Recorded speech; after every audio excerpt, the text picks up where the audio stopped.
Everyone at Greystone High knew Mira as the quiet poor girl with worn shoes, faded clothes, and eyes that never seemed to meet anyone else's, the girl who cleaned cafeteria tables after school to earn meal vouchers, the girl whose backpack straps were stitched together with black thread, and because cruelty loves silence, the bullies chose her early, led by Lana Crestwood and her circle who ruled the halls with expensive laughter and phones always recording. And on a cold Thursday afternoon when the halls were emptying and the janitor's cart squeaked far away, they cornered Mira near the lockers, mocking her smell of detergent and sweat, calling her stray, pushing her until she stumbled, and when Lana sneered that strays should act like strays, they forced Mira down on her hands and knees, barking orders like she was nothing, and when they screamed, "Bark," something inside Mira twisted, not breaking but coiling tighter,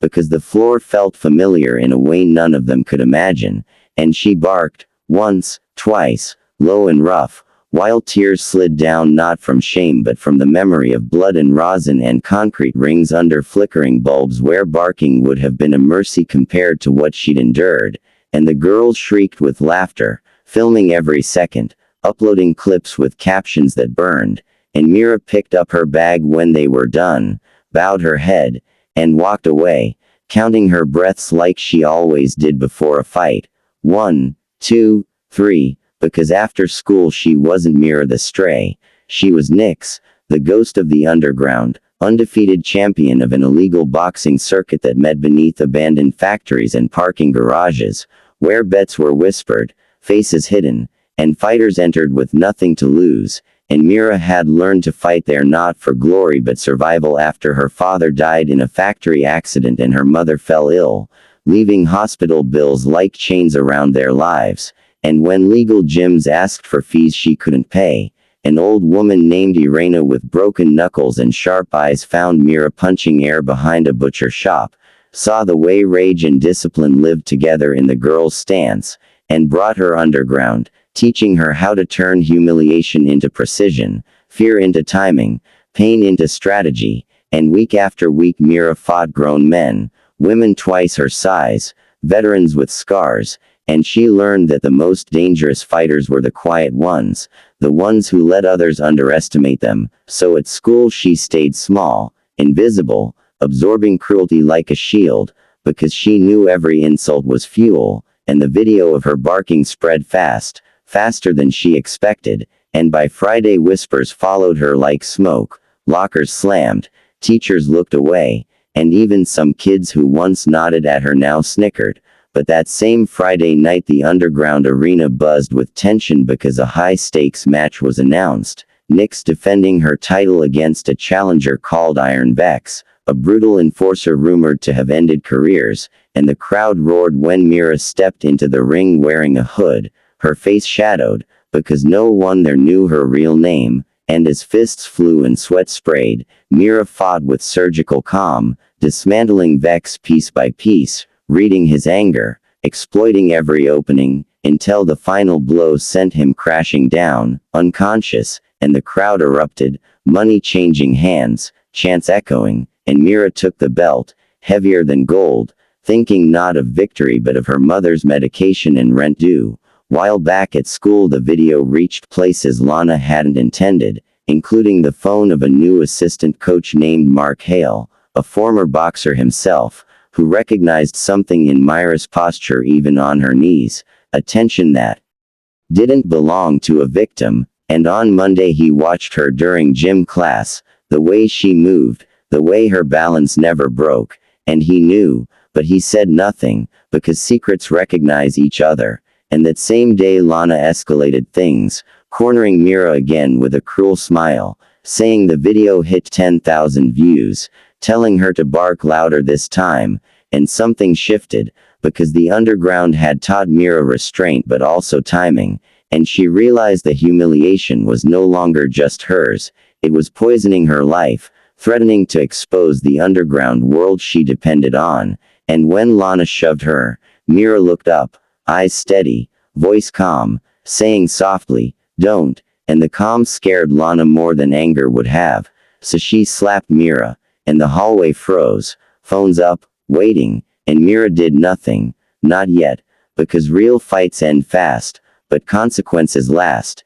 and she walked away again, but that night she made a decision, and 2 days later the school announced a charity boxing exhibition to raise funds for sports programs, a harmless spectacle, students versus local amateurs, and Coach Hale quietly signed Mira up, listing her under a nickname, and when Lana laughed at the sign-up sheet, mocking the idea of Mira boxing, the coach only smiled, and the day of the event the gym filled with parents, teachers, students, and phones, and Mira stepped into the ring wearing borrowed gloves, her hair tied back, looking small, and Lana shouted from the bleachers, barking noises echoing, and Mira closed her eyes for one breath, because the ring felt like home, and when the bell rang and her opponent, a confident local amateur, rushed her, Mira moved, slipping punches, controlling distance, and within seconds the laughter turned to silence as people realized this wasn't luck,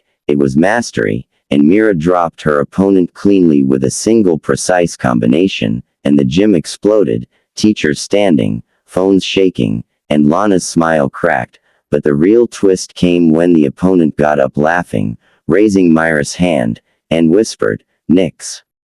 Because he'd fought underground too, and rumors ignited like wildfire, whispers connecting dots, and someone pulled up footage from illegal streams, side by side with Mira in the ring, matching scars, matching movements, and suddenly the barking video meant something else, not weakness but restraint, and when Lana confronted Mira after, furious and exposed, Mira didn't threaten her, didn't gloat, she simply said, "You wanted a dog.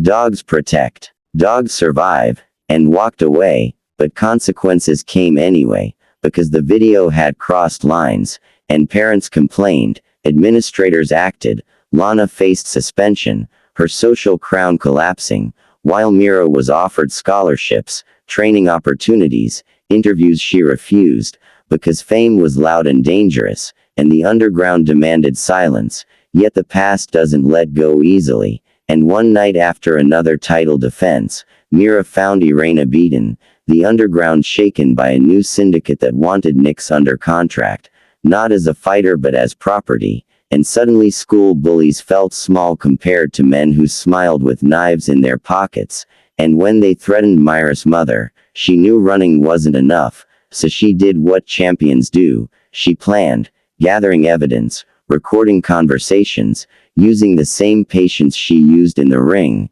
and when the syndicate arranged a final, winner takes all, fight, Mira agreed, but she also tipped off authorities anonymously, and the night of the fight the warehouse filled with the biggest crowd yet, unaware it was a trap, and Mira fought not just for a belt but for freedom, enduring brutal rounds, blood blurring her vision, remembering the hallway floor, the barking, the laughter, and